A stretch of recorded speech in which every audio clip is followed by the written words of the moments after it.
gas is expensive. Going to get more expensive because, you have OPEC Plus, which is OPEC plus their Russian friends, FRINZ, who decided, after Joe Biden came out and said, can you please, like an Oliver Twist character, please not cut the oil, please let's not, because he won't do it himself, which apparently Saudi noted in a response.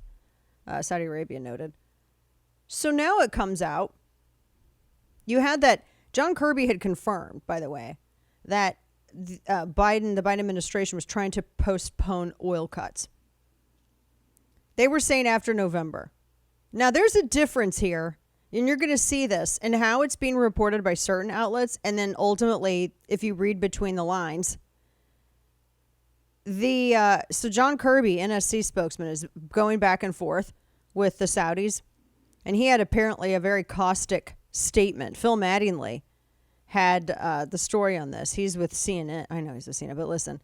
Kirby said the Saudi foreign ministry can try to spin or deflect, but the facts are simple. Now, the Saudi foreign ministry had issued a statement saying that the United States requested it hold off on reducing oil production until after the elections, and they said that they weren't going to do so. They said they made this decision purely out of economic concern.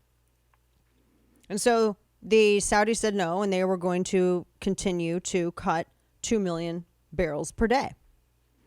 And so John Kirby got real mad at their statement. Oh, man, he went off. He said the world's rallying behind Ukraine and combating Russian aggression, and the U.S. played a key role in assembling this coalition, and they engaged the Saudi leadership in that effort, and they conveyed to us privately and publicly that their intention to reduce oil production they knew would increase Russian revenues and blunt the effectiveness of sanctions, and that's the wrong direction. We presented them with analysis to show there was no market base, blah, blah, blah. Here's the thing.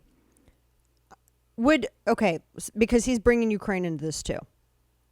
And as Biden said, that we're reevaluating our relationship with Saudi Arabia in light of these actions. Good grief. Would the conflict in Ukraine be continuing were it not for Western support at this point? Would they have already negotiated for any kind of peace deal? I ask that because I'm just wondering to the extent that the United States is willing to continue to do this, now that it's imperiling relationships that the previous administration or alliances had shored up for the sake of national security. There are no perfect actors in anything. So let me pull this up. You have the audio of this. This is Biden when he was talking about, this was yesterday, him on OPEC. Why does it always seem like he tries to walk backwards?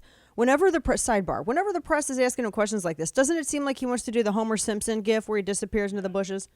Yeah. Okay, listen to this. Blumenthal and Kano right now, they're calling for a stopping of U.S. arms sales to Saudi Arabia. Do you support that legislation? We're going to react to Saudi Arabia, and they're doing consultation when they come back, and we will take action. So, man, none of this is good. So OPEC Plus, they had landed on this $2 million or 2 million barrel per day target. They said that they, and in the letter that they had sent out, the Saudi Foreign Ministry, they said that they were rejecting any kind of accusation that they were choosing sides between Ukraine and Russia. Because oil prices, if you have expensive oil prices, that does increase the cost of supporting Ukraine, correct? In their conflict with Russia, or Russia's conflict with them.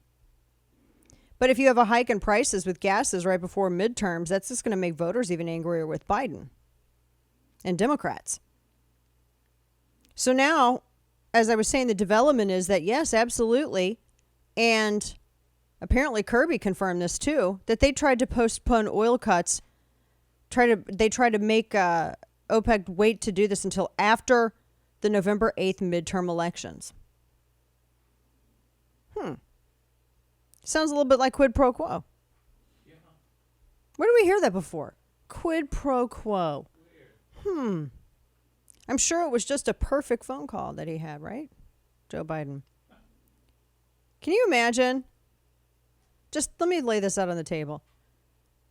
Imagine that President Trump had called the Saudis and begged them to not cut oil until after midterm elections. Oh my gosh. Can you imagine? So when do the impeachment proceedings start for Biden? I'm just curious. Great question. Yeah. So the ministry, the foreign ministry, they said Saudi Arabia affirms any attempts to distort the fact about the kingdom's position regarding the crisis in Ukraine. They're unfortunate. They won't change the kingdom's principled position, et cetera, et cetera, et cetera. So the United States and Joe Biden are mad.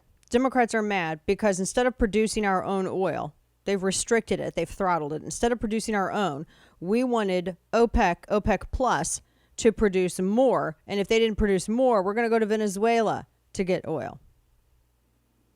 We won't do it because we say it's bad for the environment, but we'll have other countries do it because it's not. It's only bad for the environment when the United States does it. Because that's science, apparently.